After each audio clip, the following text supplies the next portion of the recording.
அடியார் பெருமக்களுக்கெல்லாம் நமஸ்காரமும் ஆசீர்வாதமும். இன்றைய தினம் நரசிம்மர் ஜெயந்தி மற்றும் குரு பெயர்ச்சி. குரு பெயர்ச்சி என்றால் குரு என்ற கிரகம் 2.5 ஆண்டிற்கு ஒரு முறை ஒரு வீட்டிலிருந்து ஒரு வீட்டிற்கு சுழன்று கொண்டே இருக்கும். நவகிரகத்திலிருந்து பெயர்ச்சி ஆகக்கூடிய குரு என்பவர் வேறு, தட்சிணாமூர்த்தி என்ற குரு என்பவர் வேறு. எனவே இந்த நவகிரகத்தில் இருக்கக்கூடிய குருவிற்கு போட வேண்டிய கொண்டமாலையை கொண்டக்கடல மாலையை தட்சிணாமூர்த்தி சன்னதியிலே சேர்ப்பது தவறு. தட்சிணாமூர்த்தி என்பது பரமகுரு, ஞானகுரு, ஸ்திரகுரு, ஞானத்திற்கு குரு. இங்கே இருக்கக்கூடிய நவகிரகத்தில் இருக்கக்கூடிய குரு பகவான் பலன்களை தரக்கூடியவர், குரு பலன்களை தரக்கூடியவர். எனவே குருவிலே வித்தியாசம் இருக்கிறது. இந்த 2.5 ஆண்டுகளிலே குரு ஒரு கிரகத்திலேருந்தே ஒரு குணத்துக்கு பெயர்ந்திருக்கிறார். பலருக்கு கல்யாண யோகங்கள் வந்திருக்கும். அவர்களுக்கெல்லாம் சீக்கிரமாக திருமணமாகி தடை இல்லாமல் இந்த 2.5 ஆண்டிலே குரு திசை இருப்பதற்குள்ளாகவே அவர்கள் திருமணங்களை முடித்து கொள்ள வேண்டும்.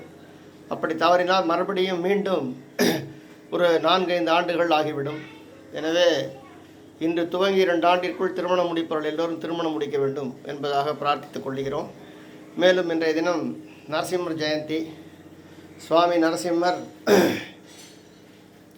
அவதாரம் எல்லாருக்கும் தெரிஞ்சிருக்கும். நரசிம்ம சரித்திரம்னு நாம் சொல்லுவதில்லை, பிரகலாத சரித்திரம் என்பார்கள்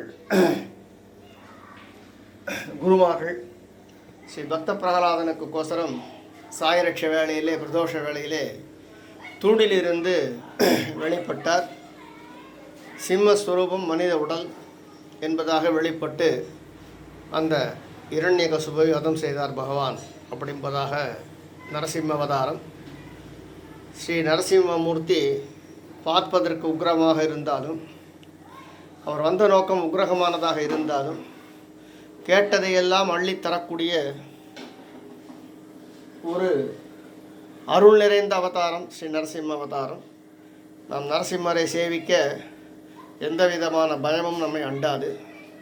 எல்லா ஆலயங்களையும் பார்ப்பீர்களேயானால் முன்பக்கம் சுதர்சனம், பின்பக்கம் நரசிம்மனும் எழுந்தருளியிருப்பார்கள். ஒரு நாணயத்தின் 2 பக்கங்கள் போல் ஸ்ரீ நரசிம்மர் சுவாமி சுதர்சன பகவானுக்கு பின்புறத்திலே எழுந்தருளியிருப்பார்.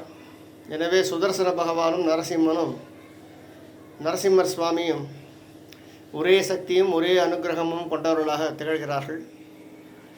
ஏன் சுதர்சன சக்கரத்திற்கு பின்னாடி நரசிம்மர் எழுந்துள்ளிருக்கிறார் என்று சொன்னால், பகவான் ஒவ்வொரு அவதாரத்திலையும் அசுரர்களை வதம் செய்யும் பொழுது எதை பிரயோகப்படுத்துகிறாரோ அதுதான் சக்கராயுதம். சக்கராயுதத்தை எப்பொழுதும் நேரடியாக பிரயோகிப்பதில்லை. கிருஷ்ணாவதாரத்திலே சிசுபால வதத்தின் பொழுது சக்கராயுதத்தை பிரயோகித்தார்.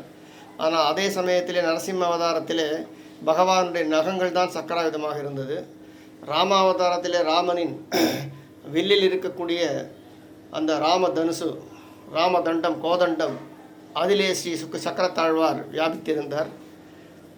வாமனாவதாரத்திலே தீர்த்தத்திலே, கமண்ட தீர்த்தத்திலே இருந்து மகாபலியை பாதாள லோகத்துக்கு செல்லும்படியாக பணித்தார்.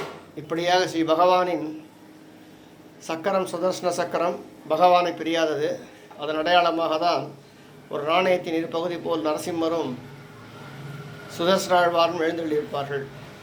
நாராயணா நாராயணா நாராயணா, கேசவா நாராயணா, மாதவா கோவிந்தா, விஷ்ணு மதுசூதனா, திருவிக்ரமா, வாமனா, சீதரா, ரிஷிகேசா, பத்மநாபா, தாமோதரா. நாளைய தினம் பௌர்ணமி, சித்ரா பௌர்ணமி. அடியார்கள் எல்லோரும் பிரார்த்தனைக்கு ஏற்ப விசேஷமான பூஜை அலங்காரங்கள் இருக்கும். கண்ணன் எல்லோருடைய தேவைகளையும் பூர்த்தி செய்வதாக கண்ணன் திருவடியை பிரார்த்திக் கொள்கிறோம். நாராயணா நாராயணா நாராயணா.